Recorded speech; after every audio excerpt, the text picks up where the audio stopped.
ऋषि अष्टावक्र। अष्टावक्र की माता का नाम सुजाता था।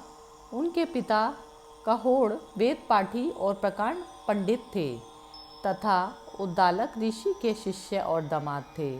राज्य में उनसे कोई शास्त्रार्थ में जीत नहीं सकता था। अष्टावक्र जब गर्भ में थे तब रोज उनके पिता से वेद सुनते थे। एक दिन उनसे रहा नहीं गया और वो गर्भ से ही कह बैठे, रुको, यह सब बकवास, शास्त्रों में ज्ञान कहाँ? ज्ञान तो स्वयं के भीतर है। सत्य शास्त्रों में नहीं, स्वयं में है। शास्त्र तो शब्दों का संग्रह मात्र है। यह सुनते ही उनके पिता क्रोधित हो गए। पंडित का अहंकार जाग उठा।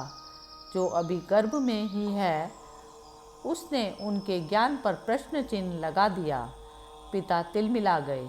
उन्हीं का वह पुत्र उन्हें उपदेश दे रहा था जो अभी पैदा भी नहीं हुआ। क्रोध में अभिशाप दे दिया, जा, जब पैदा होगा तो 8 अंगों से टेढ़ा होगा। इसलिए उनका नाम अष्टावक्र पड़ा। पिता ने क्रोध में शरीर को विक्षिप्त कर दिया। उन्हें जरा भी दया न आई। ऐसे पिता के होने का क्या मूल्य जो अपने पुत्र को श्राप दे। अष्टावक्र का कोई बहुत बड़ा अपराध नहीं था। उन्होंने तो अपना विचार ही प्रकट किया था। लेकिन इससे यह सिद्ध होता है कि लोग अपने अपने शास्त्रों के प्रति कितने कट्टर होते हैं। पिता के इस श्राप के बावजूद अष्टावक्र पिता भक्त थे। जब वे 12 वर्ष के थे तब राज्य के राजा जनक ने विशाल शास्त्रार्थ सम्मेलन का आयोजन किया। सारे देश के प्रकांड पंडितों को निमंत्रण दिया। चूंकि अष्टावक्र के पिता भी प्रकांड पंडित और शास्त्रज्ञ थे तो उन्हें भी विशेष आमंत्रित किया गया। जनक ने आयोजन स्थल के समक्ष 1000 गायें बांध दी। गायों के सींगों पर सोना मढ़ दिया और गले में हीरे जवाहरात लटका दिए और कह दिया कि जो भी विवाद में विजेता होगा वह ये गायें हाँक कर ले जाए। संध्या होते होते खबर आई कि अष्टावक्र के पिता हार रहे हैं। सबसे तो जीत चुके थे, लेकिन वंदनी बंदी नामक एक पंडित से हारने की स्थिति में पहुंच गए। पिता के हारने की स्थिति तय हो चुकी थी कि अब हारे या तब हारे। यह खबर सुनकर अष्टावक्र खेल क्रीड़ा छोड़कर राजमहल पहुंच गए। अष्टावक्र भरी सभा में जाकर खड़े हो गए। उनका 8 जंघों से टेढ़ा मेढ़ा शरीर और अजीब चाल देखकर सारी सभा के लोग हंसने लगे। अष्टावक्र यह नज़ारा देखकर सभाजनों से भी ज़्यादा जोर से खिलखिलाकर हंसे।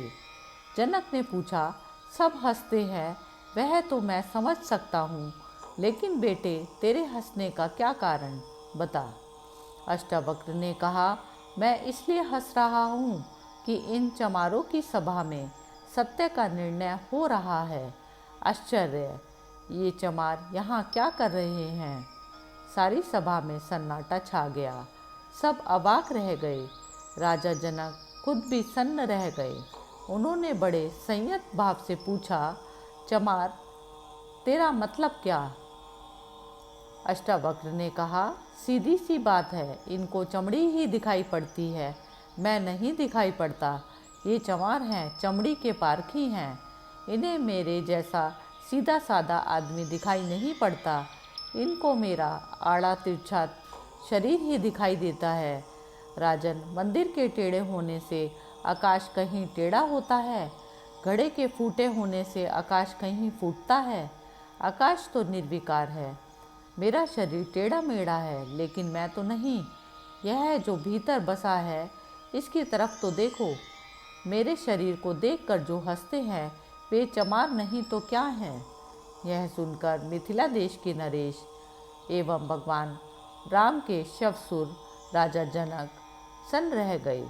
जनक को अपराध बोध हुआ कि सब हंसे तो ठीक, लेकिन मैं भी इस बालक के शरीर को देखकर हंस दिया।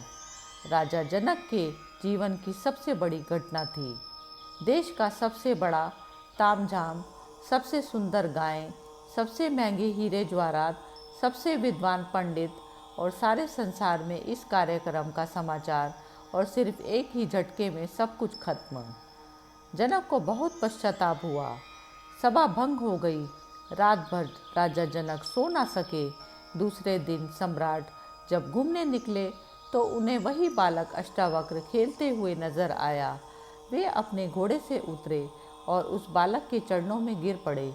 कहा, आपने मेरी नींद तोड़ दी। आप में जरूर कुछ बात है।